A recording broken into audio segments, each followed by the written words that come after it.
महाभारत के कृष्ण की एक बात कि जो अधर्म अधर्म पर मौन रहकर जो मात्र निहारे जाते हैं, भीष्म हो, कर्ण हो या द्रोण हो, सबके सब मारे जाते हैं। और ये दिन तुम्हारा भी आएगा, एक दिन तुम्हारा परिवार, ये मैं ब्राह्मण कुल से हूं और भाई मैंने अगर जीवन में कुछ शुभ काम करे हो तो मैं आज तुमको ये बात बोल के जा रहा हूं कि एक दिन तुम्हारे कुल का भी ऐसे ही विनाश होगा जैसे आज तुमने इस घर का दीपक बुझाया। माँ बाप को एक बार दिखा दो भाई।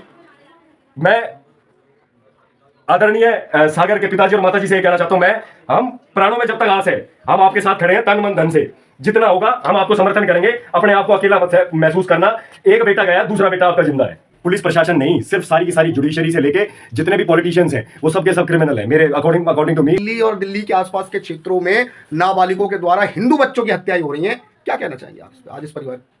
भाई पहले तो ये कहना चाहूंगा कि पहली घटना नहीं है ये, तो एक नॉर्मलाइज करने का तरीका है। सिर्फ एक नॉर्मलाइज किया जा रहा है कि नाबालिग के नाम पे, बाकी पूरा प्लान, जहां तक मेरे को ये लगता है कि पूरा का पूरा प्लान गेम है, प्लान षड्यंत्र के तहत ये सारे काम हो रहे हैं। और इसके पीछे सिर्फ एक पुलिस प्रशासन नहीं, सिर्फ सारी की सारी जुडिशरी से लेके जितने भी पॉलिटिशियंस हैं वो सब के सब क्रिमिनल हैं मेरे अकॉर्डिंग टू मी। रीजन ये है कि भाई अगर पुलिस है तो क्राइम घटने की जगह बढ़ क्यों रहे हैं, और अगर जुडिशरी है तो न्याय की जगह अन्याय क्यों हो रहा है।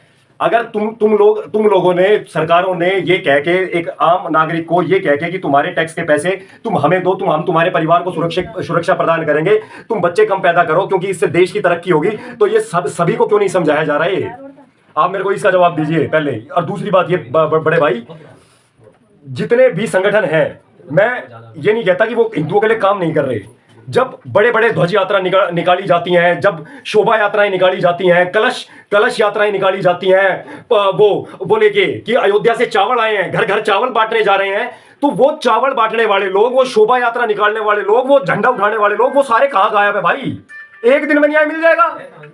जितने लोग अयोध्या के अंदर, मैं प्राण प्रतिष्ठा में साक्षात था 22 तारीख को, मैं राम मंदिर का विरोधी नहीं हूं, लेकिन 22 तारीख को जो लोग वहां थे वो 3 लाख के लोग कहां चले गए? अब पूरे देश के अंदर कम से कम 3 लाख नहीं तो 30,000 आदमी आ जाओ भाई। 30,000 आदमी आते ही न्याय हो जाएगा एक दिन में।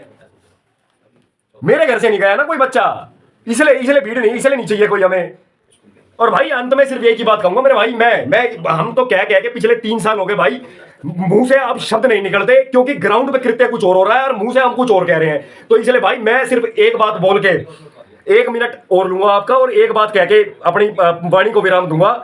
भाई सोए रहो, कोई दिक्कत नहीं है, आराम से सोए रहो। जब तक एक कहावत है बोला कि जो लोग अन्याय को मूक दर्शक बन के देखते रहते हैं ना, समय उन सबके अपराध लिखता है। तो कोई बात नहीं भाई, समय न्याय करेगा, आराम से सो, टीवी देखो कि आज ब्रह्मपुरी में मर गया, आज सीलमपुरी में मर गया, आज जहांगीरपुरी में मर गया, आज यहां मर गया, आज वहां मर गया। आराम से टीवी देखो, आज तक, सुदर्शन न्यूज, जी न्यूज। और भाई पॉलिटिशियंस के झंडे उठाओ, तुम्हारे पॉलिटिशियंस तुम्हारे बेटे की नौकरी लगवा देंगे सरकारी, एक पुलिस वाला तुम्हें परेशान नहीं करेगा व्यापार में। सिर्फ यहीं तक है तुम्हारी औकात, नपुंसको ना मर्दो, तुम्हारी औकात सिर्फ यही है कि तुम ये जो नोट अपने घर में नोट इकट्ठे करके और अपने बच्चों के लिए सिर्फ लग्जरी, अपने भोग और विलास की सामग्री इकट्ठी करके दे दो।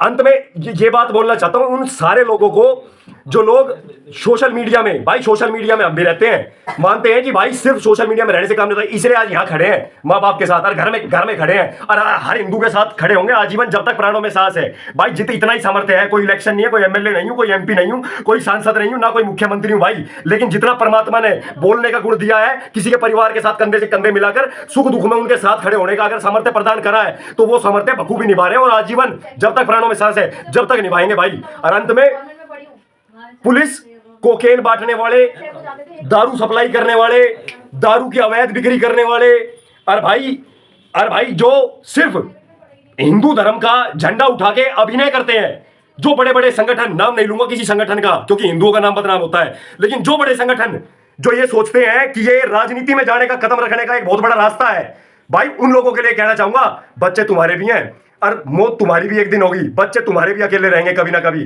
तो ये ना हो कि कभी तुम्हारे कृत्य और तुम्हारे जो तुमने अपना सामर्थ्य, परमात्मा ने तुम्हें इतना सामर्थ्य दिया है कि तुम धन से, तन से और मन से किसी हिंदू परिवार, किसी परिवार के साथ खड़े हो सको, और तुम ऐसे समय में नहीं खड़े हो रहे, तो भाई कभी ये ना हो कि ऐसी ये सब कृत्य जो तुम कर रहे हो ये तुम्हारे आने वाली पीढ़ी को भुगतना पड़े। और भाई पुलिस चार्टर एक्ट जब तक लागू नहीं होगा, जुडिशियरी चार्टर जब तक लागू नहीं होगा, narco polygraphy test, mapping test जब तक लागू नहीं होगा, जब तक कोई सुधार नहीं होगा। ये कड़वे शब्द हैं, लेकिन ये लगेगा ऐसे कि पता नहीं हम क्या बोल रहे हैं, क्या बदलाव की बात कर रहे हैं, लेकिन बदलाव सिर्फ यही है।